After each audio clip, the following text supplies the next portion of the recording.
রিশাদ হোসেনের ব্যাটে কত ঝাল টের পেয়েছিল ওয়ানিন্দু হাসারাঙ্গা। প্রতি বলে যেন বাউন্ডারি। ওয়ানডে ম্যাচে করেছিলেন টি-20-র ব্যাটিং। 18 মিনিট 18 বলের ইনিংসে সেদিন করেছিলেন আনবিটেন 48, স্ট্রাইক রেট 266।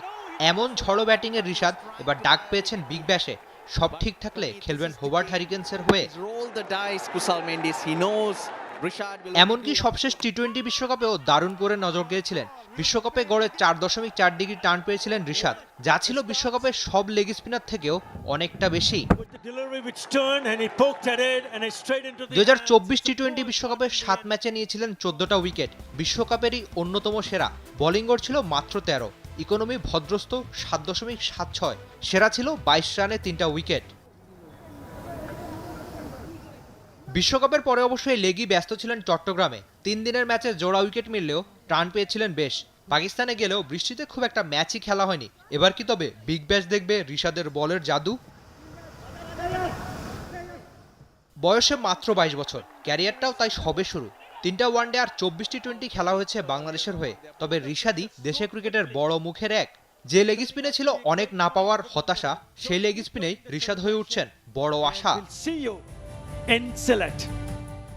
রিশাদের আগে একমাত্র বাংলাদেশি হিসেবে বিবিএলটা খেলা হয়েছে সাকিব আল হাসানের। রিশাদের সুযোগ তাই দ্বিতীয় বাংলাদেশি হিসেবে বিগ ব্যাশে খেলার। বিগ ব্যাশ শুরু হওয়ার কথা 15ই ডিসেম্বর, আর হোবার্ট মানে রিশাদদের ম্যাচ শুরু 19 তারিখ। তবে রিশাদ কি বিগ ব্যাশ খেলতে যাবেন কিনা তা বলবে সময় আর বাংলাদেশ ক্রিকেট টিমের যাবতীয় ব্যস্ততা।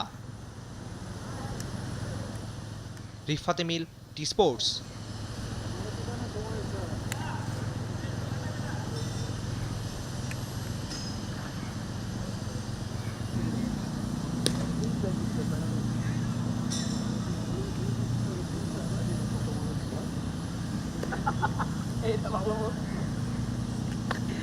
সাইফুদ্দিন কই ভাই?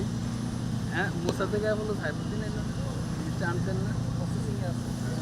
মুসা থেকে বললো সাইফুদ্দিন এলো না, সাইফুদ্দিন এলো না, এটাই সবচেয়ে আইবো। ও তো আবাহনী কোটা।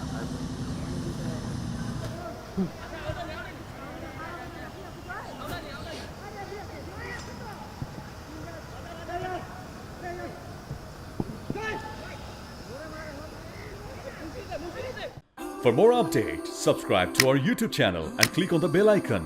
Follow us on Facebook and Instagram. Download T-Sports app to enjoy exciting games and highlights. Visit tsports.com.